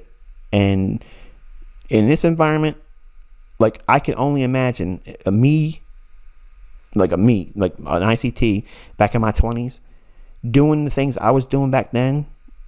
By the grace of God, I wasn't destroyed. Okay?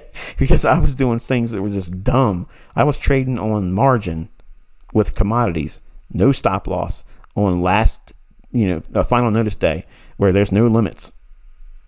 Like crude oil, where it didn't have any limits. It could do whatever it wanted. Yeah. There's no circuit breakers, okay, like what the stock market has when it gets really bad. In commodities, I was in markets that were just, they had no limits. They could do whatever they wanted to trade. And it could have went very, very bad for me. And if I thought, like I did back then when I was in my 20s, cowboy, not worried about nothing, so hungry to get out of my job, I was going to do whatever I wanted to do. I'm going to be successful or die trying. I shudder to think how I would be doing right now in this environment, trying to prove something all the time. Okay. Trying to, be better than the next 25 people, trying to be able to puff myself up, and be able to say, I traded in any environment. I'm an old man now in this regard, okay? I have no problem telling you I was a fool back then. And I made a lot of money doing stupid stuff that made me think I was smarter than I really was. If I was in this environment right now, I would probably be destroyed. I probably would have blown easily 2 accounts by now in the last 2 months. Easily. And I want you to hear that and really understand what I just said. If I was doing what I was doing when I was in my 20s, my first 3 years of trading, in this environment right now, I would have easily taken out 2 accounts. Now, does that sound like high probability conditions to you? No. Does that sound like somebody that knows what they're doing? No. So I've learned self-control. How did I learn that? The things I taught you in this video. The mindset, the principles, knowing what to look for, having a well understood idea about what you should see in the markets when it's bullish and when it's bearish. And if you can see both sides at any given time, that is not a market you should be trading. Period. End of story. That's a 100% cast in iron, not stone, in iron. Okay? It's a rule that you have to live by as a trader. If you do, it will serve you well. If you don't pay it any mind and you discount this lesson, you're asking to fail. You're almost begging it. And you will. And I don't care how much time, because let me tell you something. I had 9 months of beginner's luck. And I'm telling you, it was like, I thought I was just completely made for this. Like, I had no problems. Oh yeah, I lost money in my first trade, trading orange juice, trading options, and I told myself I would never trade an option again. I later did, but nonetheless, I had 9 months of sheer luck buying commodities when everything was in a bull market. The CRB was bullish. All the commodities had premiums. It was easy. I mean, anybody with an oversold, stochastics, they were buying that. It was going up. And when it's not like that, I couldn't see the shorts. I didn't understand shorting.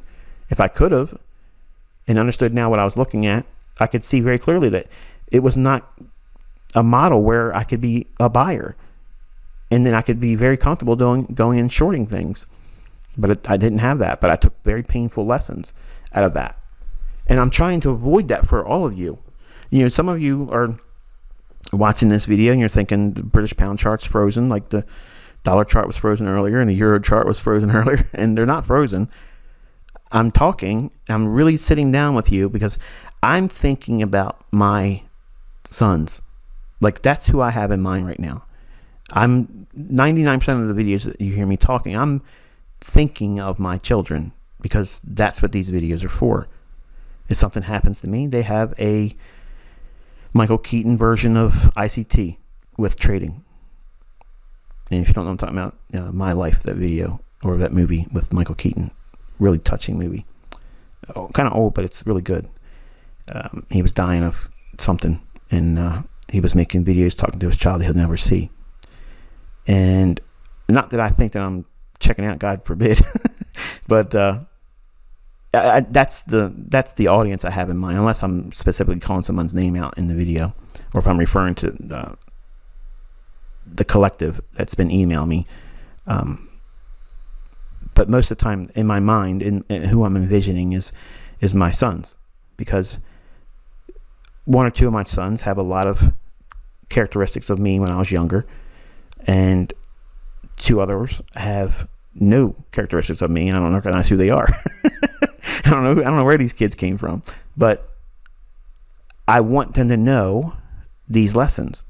And because you have entrusted your development as a price action analyst, being in this mentorship, you have made yourself available to get this wisdom. And I don't want you to discount it, because it really, listen, if I care this much to talk about it this long, it means something. It's useful. It's valuable. It's more meaningful and valuable than me sitting down telling you which order block to buy. Okay, which breaker is going to be the breaker to take a trade on. What market should you be trading right now?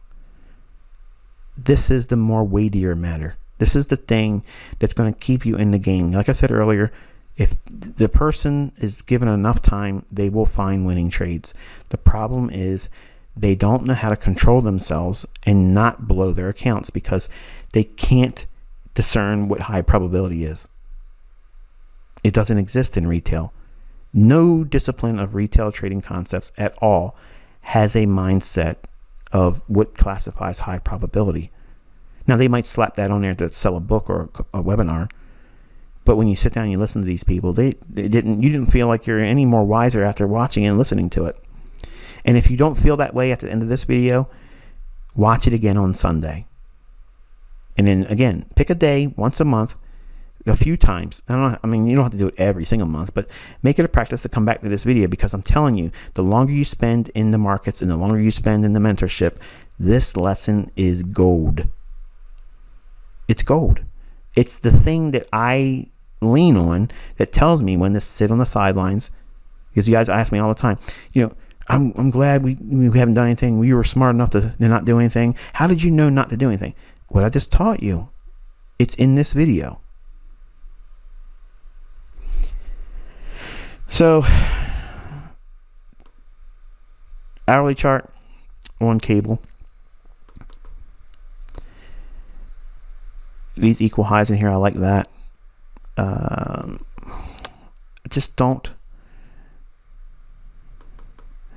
don't feel comfortable. A little too much, Michael. We have this SIBI rebalanced here, and we traded right up into a institutional order flow entry drill right there. Now, if I could be very bullish on dollar with no ability to see any shorts on dollar, I would be short cable right now and expect that low to be taken out. Right now, I would feel comfortable taking it right now and leaving my stop above this candle's high. And I would trade it as such, knowing that it could still bump up there, fill in the fair value gap, but still my stop would be up here, and I ain't got to worry about waking up in London. Now, I'm going to say this real quick. Do not take that trade, okay? I'm just saying that if I was looking for a short, that's how I'd see it. But the problem is this. I like the fact that we came down into this old SIBI in here. Traded down to it, found some support again. Routed up, rebalance here, retracing. And now I would look for a long if we get it back above the fair value gap here. If it trades back down into that, I would be buyer there. My stop would be below there, and I would run for these relative equal highs. Because I can see both of those, and they're both viable trades, is that high probability? No. Because I can see both sides, and I could feel very confident that those characteristics that justify that long or short are in the marketplace, or the pair that I'm looking at. I can't go in there with the expectation of it being high probability because my mind's divided. And when I go into a trade, I don't have that division of mindset. I am absolutely 100% sold on the idea that I'm on the right side until my stop loss proves me otherwise. Or if I see something that just doesn't make any sense, then I'll just kill the trade. And I won't have any problem doing it because it won't follow the narrative that I have in mind. It suits me for that trade being viable from the beginning. Now think about that. It may not be something you can grasp right now, especially month one people that just started. But this is a lesson that even the charter members from 2016, they don't have this lesson until right now. So you're getting treated with this very boring, dry video that will absolutely carve out your longevity as a career. Or don't follow it and go into the trader's graveyard, because that's where you'll end up. I'm telling you, I'm a zombie. Like, I've come back from the dead many times. I've been buried in the graveyard multiple times. And there ain't a box that's kept me down there. I just got to go back in. And I just know that this was the lesson that keeps me going back there. Okay, and it works. It absolutely works. It gives you the mindset, the framework to which, okay, if it's clear and it's one-sided, that's what I mean. When I say it's obvious, the people on Twitter are like, oh, this guy's stupid. He's arrogant. And he thinks it's obvious, it's obvious, it's obvious. He's fake then. No, they don't know what I'm talking about because they have not experienced it. They don't know what it is that I do. They have no idea. They have no grasp of it. And while you go through the mentorship and you see these weekly commentaries, and you see the old weekly commentaries, and you see the lessons, all this stuff will start to come together as a really complete viewpoint of how the markets are operating, and in how you are going to engage them and when you're not going to engage them. 15-minute time frame on cable. Nothing really terribly significant on this time frame either, and nothing apart from what I've already said on the hourly chart really stands out. So again, that's the justification for why and what makes it low probability. And on Twitter earlier in the week, I said that dollars should go lower. We can see that it didn't do that, but gold had an ability to go higher from where it's at. And we'll look at gold real quick. Gold had a little bit of a pop this day here. I said we would like to see it go up, and why I said that is we traded down into these two down close candles. It's a bullish order block, which is now with a bullish BISI, buy side unbalanced, sell side inefficiency. That's a fair value gap right here. So we traded down to it here. That's what I was basing it on when I talked about it on Twitter, and we've had a run on gold. Gold, to me, I still think is bullish. I like 1750. Next upside objective, hourly chart for gold. You can see the relative equal highs in here. Okay, the higher is this one here. The newest one is here. So that's the condition I mentioned earlier when it comes to relative equal highs. This one's more suspect about being ran out. And the high on this candle is 1747. So that's the reason why I said 1750. So that way you know the level right above that. And it's mid-figure basically. I like that. Does it mean it's going there tomorrow or Friday? No, but I think it's going to try to get there. We want to see it remain above this candle. So we don't want to see the low on 1695 we'll call. We don't want to see anything less than 1695. As long as we stay above 1695, gold looks to go to 1750. And I'm not saying 1750 caps it, but like I said, if everything stays the way it is, all the uncertainty, if war breaks out, there's a lot of saber rattling right now. Trump's talking about how he's going to gun down these cruisers that have machine guns strapped on the top of their fronts on these boats. I don't know what's going on in Iran. I mean, if that's what their military is or Navy, that's I don't know. I don't keep up on the military front for Iranians, but for them to come up to like a battleship of the U.S. and to do that, it's nuts. Okay, kind of like reminds me of the Somalians that come out there and they're the pirates that try to board these other boats and stuff. And you get all kinds of YouTube videos where they try to do that and they just gun them down, blow them up out there in the water. And I think that the whole Iran thing is like a red herring. Like, hey, look over here, watch what we're talking about in regards to Iran, but we're getting ready to do something with China. Look at China in where they have made those man-made islands. Keep your eye over there because something I think is going to pop off over there, and it's almost like we're inviting it because that's where the real narrative is. I think the whole world is slowly getting to this point where we got to do something against China. They got to pay. They got to pay. For all the damages they caused. Whatever. It's just all propaganda to make everybody feel like it's the right thing to do. And it's happening slowly. The people that are against war, I don't like war. I'm not saying we should be in war with anybody. But over time, given enough things to fuel that with propaganda, those types of things are going to be put in our media to justify how they're the villain. And then if anything happens with us and them militaristically speaking, it's justified. So that's where I think we're going. But gold, it took out the lows in here. Now think about what the lesson I gave you earlier in the video where it talks about relative equal lows. The earlier low versus the low over here, this one's higher. Okay, that's one that is highly suspect in getting ran. It does. Where does it go? What is it reaching down into? This old fair value gap. This was actually talked about in the last discussion with gold. And this thing's always in the wrong place, isn't it? All right, so here is our fair value gap. Look at the bodies of the candles right here. Look at that. Bam, bam. Yes, we tail and wick through it. But look at the bulk of the volume right there. It's going down to that. Now, if everyone that was trading gold versus the dollar, which in the US you can't do, but you can look at your brokerage firm quotes and see what your low is, and chances are your low is not going to jive with 1661. Okay, it's going to be slightly different. The wicks and the tails is where retail falls victim, and that's why I teach you to focus on the buys of the candles, which is the premise to order block theory. It's not so much the tails and the wicks, because that's where the liquidity grabs are, the stop runs. The narrative is in the bodies.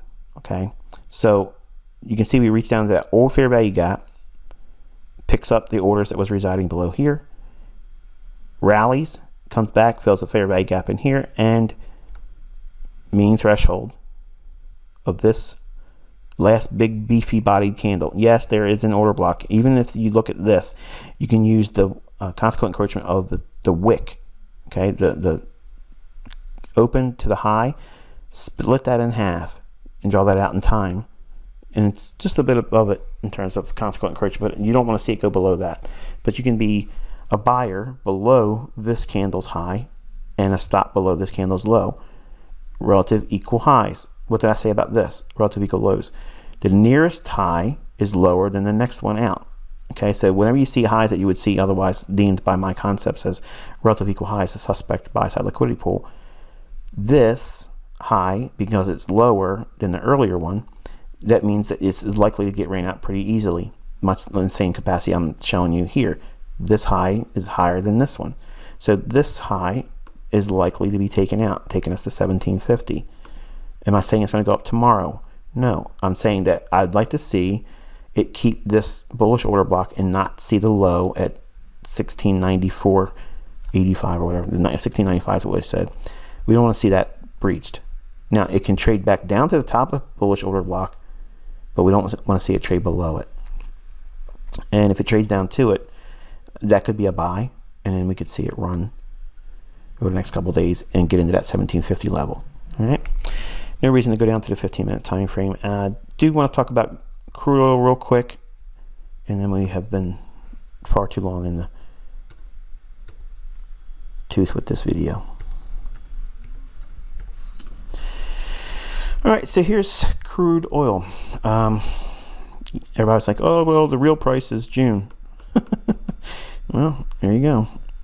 It's gone down, not as vicious as May contract, but it still looks like it could perform just as well or bad, as depending on how you want to look at it. Here we have a bullish candle, which is bearish order block. We're going to map that. And this will be a darker red. And let's beef that up a little bit because I want to see that on the lower time frame. Yeah, it's a little, oh, there you go. It's really prominent, isn't it? So here's our bearish order block. And when we go into lower time frames, you'll see what this fair value gap is. But nonetheless, this in itself, look at the buys of the candles. What's it respecting? Bearish order block. Okay. Now, last time we talked, I think it was here. If I'm not mistaken, it was either here or here. Whatever one I'm just going to say it's the latter one. Okay. But I was saying that, you know, the market popped up on the news that Trump was tweeting that you know, there's going to be a serious price to pay to Iran if they try to do anything sneaky. And I said, okay, if anything happens with a war, like if a war event breaks out, we could send this thing up into here and fill that out, you know, or fill it in rather. Go back and listen to the video. You'll hear me. That's what I'm talking. That was the catalyst that sends us here. Okay, I wasn't bullish in the sense that, okay, it's doing all this stuff over here, so therefore it's going to go up. I already said, and this is what I mean very plainly, there's absolutely no reason to buy oil. My justification was fundamentally based. It's obvious. Everyone knows if you take a look at it.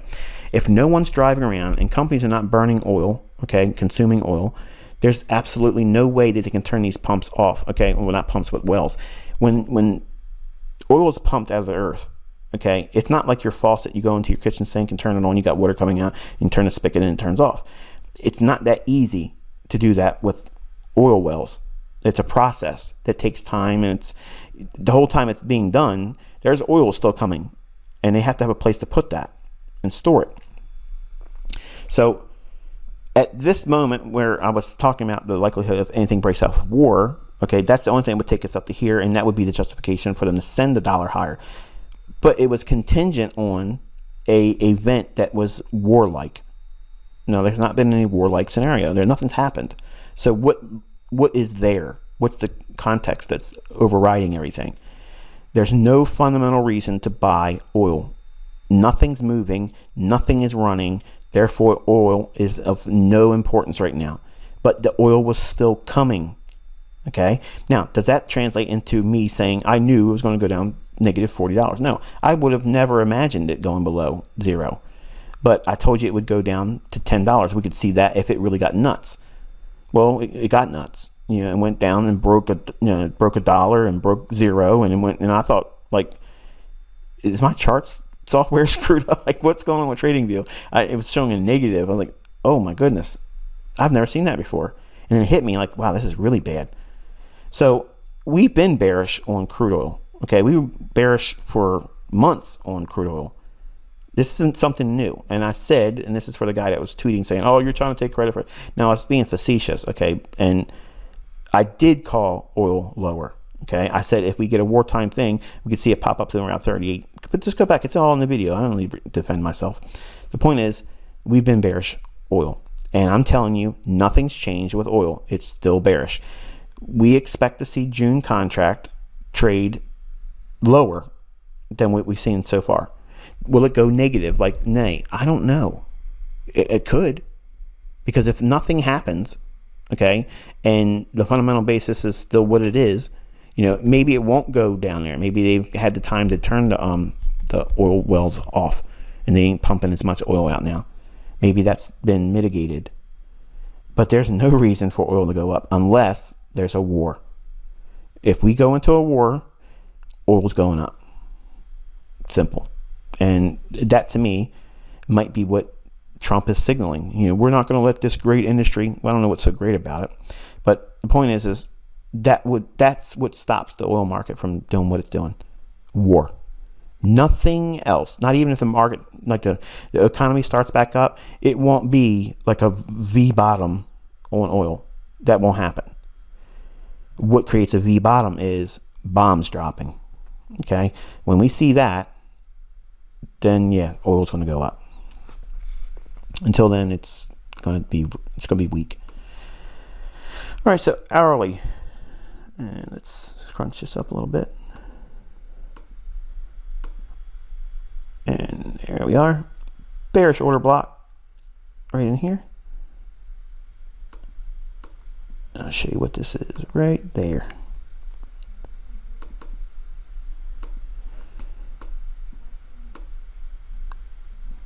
Okay, so you have bearish order block. By itself, that's enough. The last big beefy up close candle right in here, that's your bearish order block. It's got a fair value gap with it, okay? But when we drop down to a 15-minute time frame, watch what happens right there.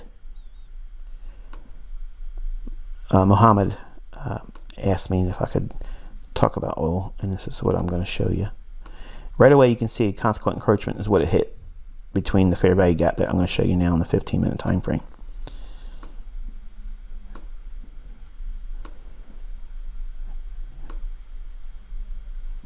All right, and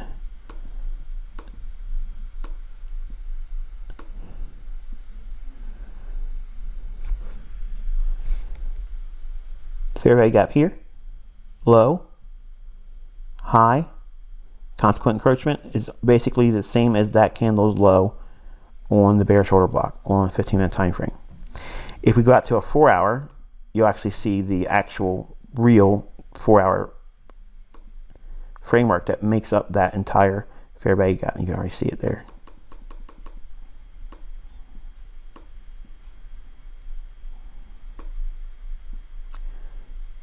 Here and here. There's your fair value gap. Extend that through time. Oh, you can't cut through candles. Well, we're not teaching supply and demand. Market theory. and this is pricing theory from an algorithmic standpoint, this inefficiency, even though it was rebalanced here, the algorithm will remember that, and we project that in the future. Consequent encroachment right in the middle, bam, down. Nothing random. Prior to this raid here, what did we have? What is that? Relative equal highs. The most recent of the high is what? Lower than this one. Highly suspect for a raid. Where's it going to go up to? Fair value gap, consequent encroachment, and then breaks down. Break in market structure right here. As soon as you have this, now here's a $1 million lesson, okay, folks? I've thrown a lot of stuff at you with this video. It's boring, a lot of boring stuff, but in these videos, I always tuck in stuff that really, really, really is like the bee's knees. Market structure break rate there. It does not need to do it on a closing basis. Breaks in market structure. If you want to wait for a break in market structure on a closing basis, you got it here. Right away, you have a fair value gap after the structure is broken. This candle's low, this candle's high. Here's your fair value gap. It only needs to trade at this candle's high at 28.02. So if you trade at 28.02, you can be a seller right there. Okay? Where's your stop going to be? So with this fair value gap, you can go in, use the top of the candle that makes your fair value gap. Stop loss there. Seller here. So 28.02 is your fill you're trying to get short at. This candle's high here is 28.14. So you had 12 points of drawdown if you got in at 02. So 120 bucks drawdown with risk of what is that? 80. It's $820 risk per contract. That's what you're risking. Okay. Does it stop loss ever become of any consequence? No. Same thing here, higher low than the previous low. So this low is your target initially. That's your first objective.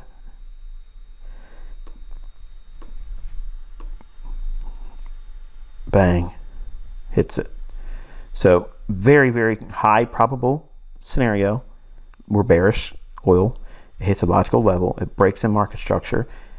Nothing's going on in a fundamental front, changing everything. It's too much supply, real supply, okay, and no wartime event took place. So the market is exceedingly heavy, and bam, $20,000 per contract plus, because it went down to a low of, what is it, $4 and some change. What was the low here? 650. Yeah, 650. So 650, 22,000 ish per contract. That's what you got. That's the move. It's enormous, and it's historic. So lots and lots and lots of stuff in this video. I gave you actually a trading plan right here. I gave you an entry strategy again here. I told you how to mitigate risk and define it by using fair value gaps right here. I reminded you how we use fundamental data when it's a factor, and what catalyst would change and override the fundamentals, which was that wartime basis I was giving you in regards to what Trump had warned, and then that's what oil spiked on. And I gave you a hell of a lesson on what makes and defines high probability and your mindset to achieve that. So hopefully you found this video of value, because I believe it's one of the better videos that I've produced for this mentorship. It certainly is in the upper echelon of importance, much more important than any of the technical stuff, because the things I talked most about in here are paramount to your ability to stay in this business long enough to find success.